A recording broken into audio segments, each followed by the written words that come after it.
안녕하세요. 오늘은 플러터로 구현하는 인스타그램 앱에서 다트 언어를 소개하고 기초 문법을 간단하게 보도록 하겠습니다. 먼저 다트에 대한 기초를 보도록 하겠습니다. 다트는 앞에서 플러터 소개할 때 공개된 것과 같이 2011년에 공개되어 구글에서 개발한 객체지향 프로그래밍 언어입니다. 그렇기 때문에 기본적으로 C 언어 문법과 거의 같게 동작하고 있고 자바, C#, 자바스크립트와 같은 기능적 요소를 추가하여 구현해내었습니다. 그렇지만 전통적으로 사용되는 C 언어 문법 계열보다는 간결하고 그리고 최근에 추가된 언어들에 포함되어 있는 강력한 기능을 지원하고 있습니다. 주로 다트 VM에서 동작을 하거나 실제 기기에 사용되는 네이티브 컴파일링을 통해 모바일, 데스크톱, 웹브라우저, 서버 플랫폼 위에서 동작하고 있습니다. 이 다트는 플러터 프레임워크의 기본 언어로 사용되고 있죠. 그리고 현재 3.0 이상을 배포하고 있으며 마지막으로는 3.6.0번대의 버전을 보여주고 있습니다. 아래 주소에 보시면은 GitHub에 있는 다트 랭귀지의 SDK에 있는 태그에 가시면은 실제로 현재 릴리즈 되어 있는 버전을 확인하실 수 있습니다. 이러한 다트 같은 경우에는 변수와 타입을 지정하는 부분에서 특징을 가지고 있습니다.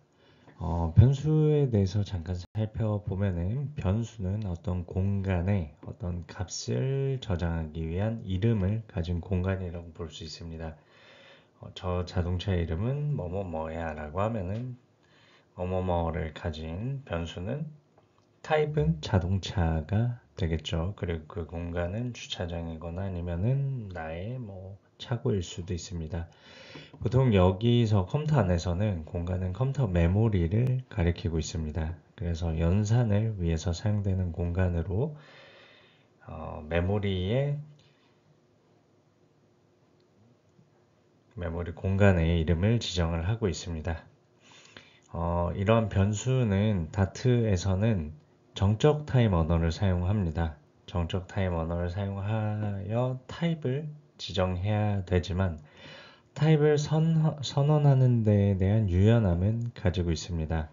보통 일반적으로 우측에 보이는 그림과 같이 C 스타일의 코드는 이 각 타입을 반드시 명시해야 하고 그 명시된 데이터 외에는 들어오지 못하는 부분이 있는데 반대로 다트는 그와 유사하게 한번 타입이 지정되면은 별도로 변경은 할 수 없으나 선언 시점에서도 이렇게 값을 뭐 바라고 설정했을 때도 다트가 자동으로 타입을 추론해서 이해하고 연산할 때 해당 타입을 컴파일 단계에서 미리 정할 수 있도록 하고 있습니다.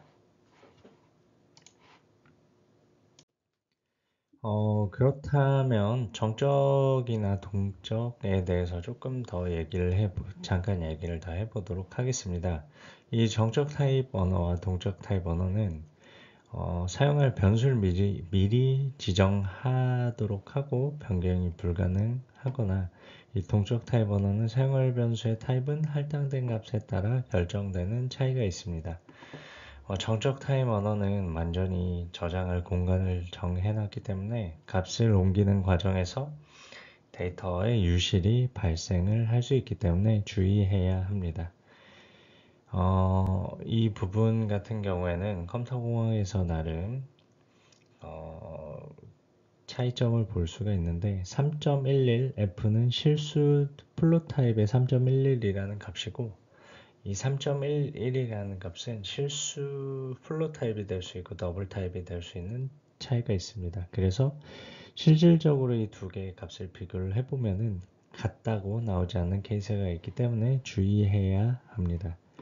그리고 그 외에 동적 타입 언어는 타입을 중간에 변경하거나 다른 종류의 변수로 사용이 가능한 차이가 조금씩 있습니다.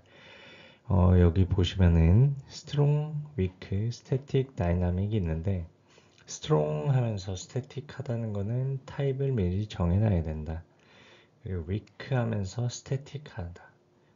dynamic 하면서 weak 하다는 거는 PHP 같은 경우는 타입을 중간에 바꿀 수도 있고 변수에 대해서 타입을 바꿀 수 있습니다. 그에 반해서 이러한 언어들은 타입은 조금 바꾸기 어렵다는 이러한 차이점도 있습니다. 그렇다면 함수를 조금 더 살펴보도록 합시다. 함수는 이 프로그램에서의 함수 같은 경우에는 소스 코드에서 일정한 동작을 수행하는 코드 묶음을 말하고 있습니다. 그렇게 해서 우측에 보이는 건 다트에서 볼 수 있는 함수입니다.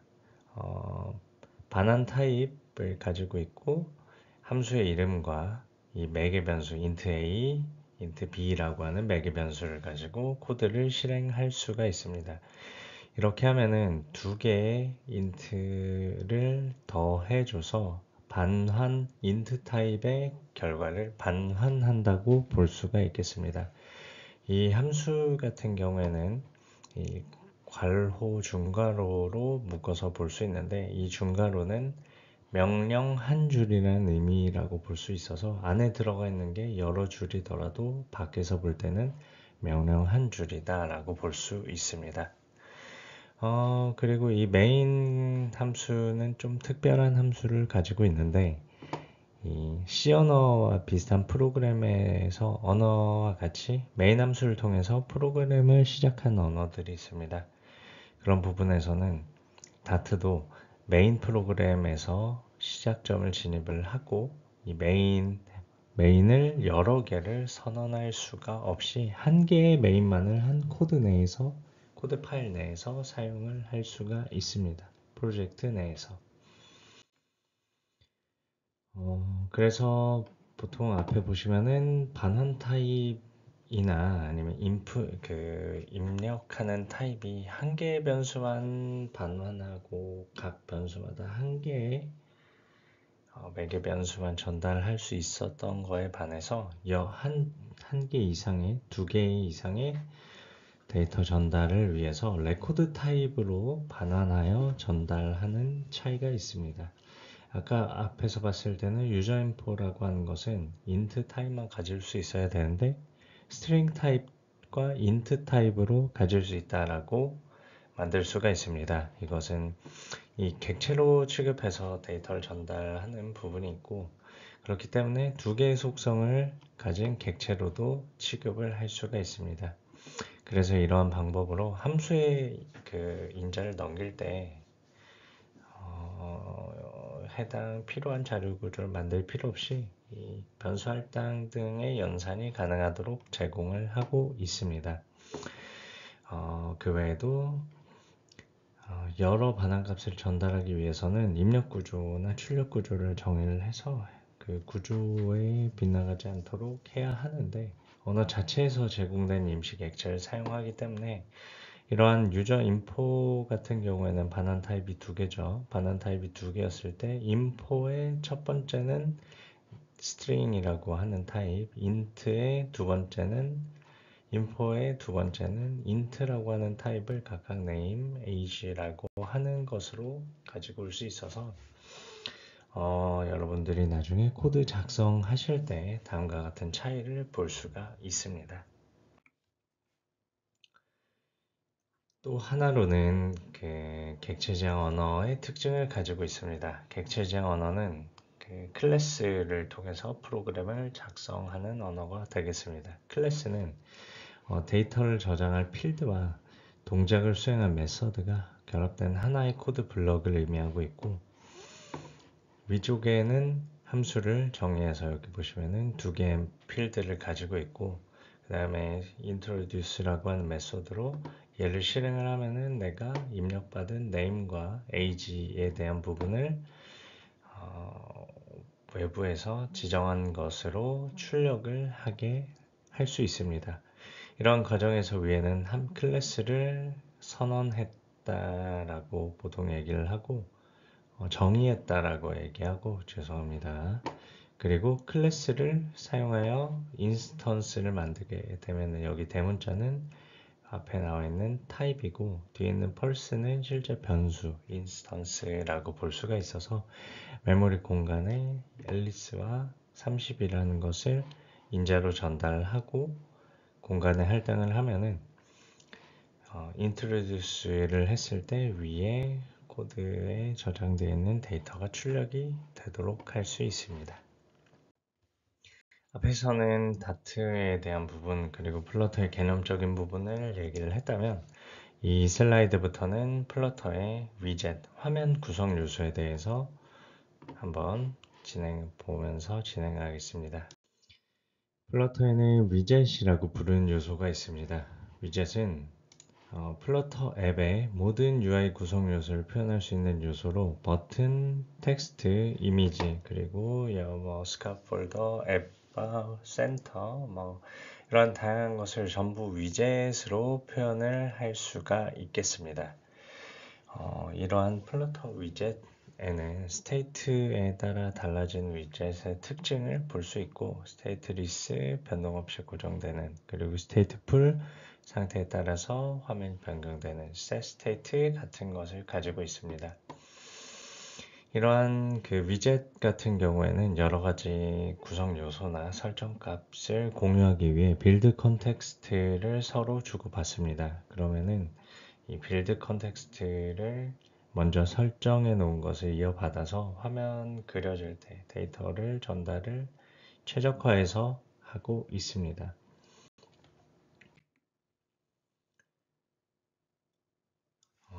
이러한 위젯에서 사용되는 상태 스테이트는 화면을 구성하는 위젯이 빌드될 때 화면 구성에 필요한 정보를 얻을 수 있는 방법이라고 볼 수 있습니다. 그래서 생명 주기에 따라서 변화를 관찰하고 필요에 따라 화면을 자동으로 갱신해 줄 수 있도록 사용할 수 있습니다. 여기 보시면은 F는 UI라고 되어 있는데 UI는 실제로 작성할 코드의 메소드와 전달할 스테이트 그리고 값이 변경되는 스테이트를 기반으로 해서 UI 스크린을 그린다고 볼 수가 있습니다.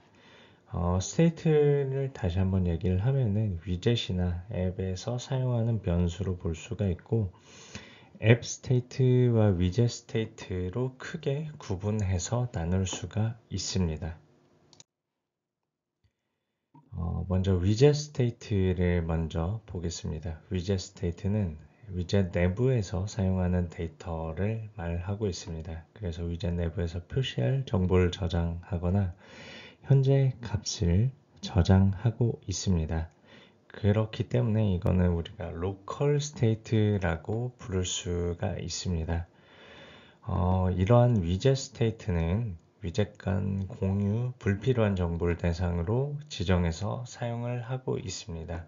몇 개 예를 들자면 사이즈는 각 위젯마다 다르기 때문에 위젯 내부에서 값을 저장하도록 하고 있습니다. 이때 state가 사용됩니다. 또한 컬러는 각 위젯마다 또 다르게 표현할 수 있기 때문에 사이즈와 마찬가지로 위젯 내부에서 값을 저장하고 이를 state를 통해서 관리를 하고 있습니다. 우측에 보이는 그림은 stateless 위젯과 stateful 위젯인데 이 자세한 설명은 뒤에서 하도록 하고 위젯이 생성되면 빌드돼서 종료 시점까지 절대 변하지 않는 stateless 위젯과 중간에 데이터가 업데이트 되면은 변경할 수 있는 stateful 위젯으로 구분을 할 수가 있습니다. 다음으로는 앱 스테이트를 잠깐 보고 넘어갈 건데 앱 스테이트는 위젯에서 사용하는 기본 스테이트와는 달리 플러터 앱 전체에 사용하는 데이터를 공유하기 위한 방법으로 사용이 되고 있습니다. 이는 앱에 속해 있는 위젯 간 데이터 공유를 가능하도록 하고 있고 이러한 위젯 간 데이터 공유는 전반적으로 저장해야 될 데이터를 관리하는 데 유연함을 제공하고 있습니다. 그래서 앱 스테이트는 앞에서 얘기했던 컬러 혹은 뭐 이런 것보다 더 큰 관점에서 볼 수 있는데 앱 설정 정보는 앱 전체에서 사용하기 때문에 위젯 내부가 아닌 앱 스테이트에 저장하고 이를 바탕으로 설정 정보를 통한 앱 화면 표시를 할 수가 있습니다.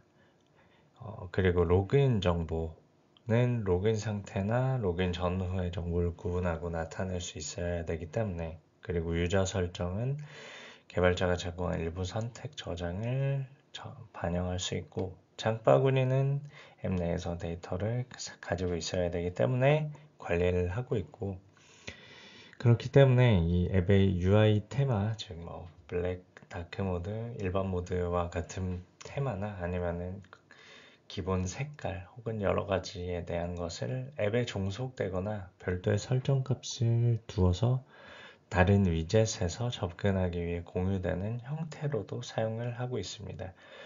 위젯 앱 스테이트에서 이거의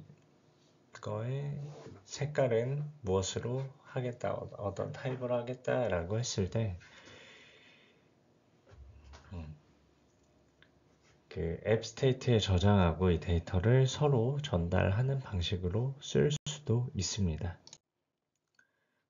마지막으로 다음으로는 스테이트 리스인데, 내부에 스테이트가 없기 때문에 화면이 로드될 때 단 한 번만 그려지는 위젯이라고 볼 수가 있습니다. 그래서 인풋 데이터가 웹에서 들어왔을 때 위젯을 통해서 그려지고, 인풋 데이터가 완전히 체인지가 되면은 새로 변경돼서 중간에 데이터가 변경돼도 이를 감시를 할 수가 없습니다. 이럴 때는 화면 전체를 새로 고침하는 방법을 사용하기 때문에 경우에 따라서는 사용자 경험을 해칠 수도 있습니다. 앞에서 얘기했던 스테이트 리스와 달리 스테이트 풀은 위젯 내부에서 변경 가능한 스테이트가 존재하고, 필요한 경우에는 화면을 다시 그려서 변경된 부분을 위젯에 반영할 수 있습니다. 그래서 스테이트 변경 요청이 있을 경우에는 변경이 필요한 부분만을 위젯에 반영하는 동적인 위젯으로 볼 수가 있습니다. 그래서 보시면은 스테이트 풀은 데이터가 들어왔고 어떤 상태에 따라서 다시 데이터 화면을 그려줄 수 있는 것이 되겠습니다. 그렇기 때문에 이벤트 상호작용을 대응하기 위해서 동작하고 setState 명령을 통해 데이터 업데이트를 강제로 알릴 수도 있습니다. 특히 있는 체크박스나 화면 배경 동적, 화면 변경이나 동적 화면 변화가 필요할 때 이러한 스테이트 풀을 사용을 하게 되고, 여러 가지 다양한 화면 구성 요소를 스테이트 풀을 통해서 구현을 할 수가 있습니다. 그렇게 이런 존재하는 스테이트풀에 대한 라이프 사이클 위젯을 잠깐 보면은, 플러터 위젯의 주요 라이프 사이클은 이닛 스테이트부터 리어셈블링까지 여러 단계를 가지고 있습니다. 그래서 각 단계마다 이렇게 도식화할 수 있고, 생성되어 없어질 때까지 중간의 과정을 다음과 다음으로 나타낼 수가 있습니다. 먼저 init state는 위젯이 생성된 후 스테이트 객체 생성할 때 호출이 됩니다.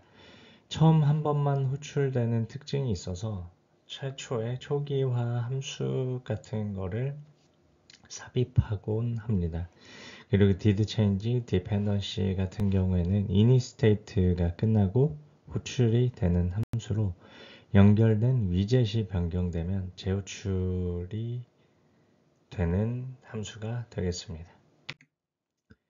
다음으로 빌드 같은 경우에는 위젯을 실제로 화면에 그리는 함수로서 스테이트를 사용하는 클래스 내부에 필수로 작성을 해야 합니다.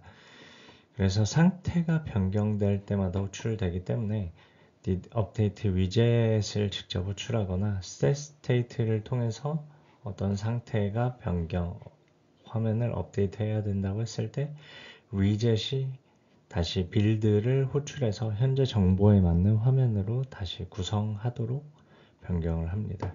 이때 이 setState는 데이터 변경 후 화면 업데이트 시 필요하기 때문에 오버라이딩 해서 원하는 기능을 추가로 할 수가 있습니다. 다음으로 did update widget은 부모 위젯 재빌드 될 때 호출되고 이 함수 호출의 빌드 메소드도 호출이 되겠습니다. 그래서 이 did change 디펜던시 외에도 did update widget을 통해서도 실행할 수가 있습니다. 그리고 deactivate widget tree 그리고 dispose widget tree 영구적으로 제거될 때 호출이 되는 함수들이 있습니다.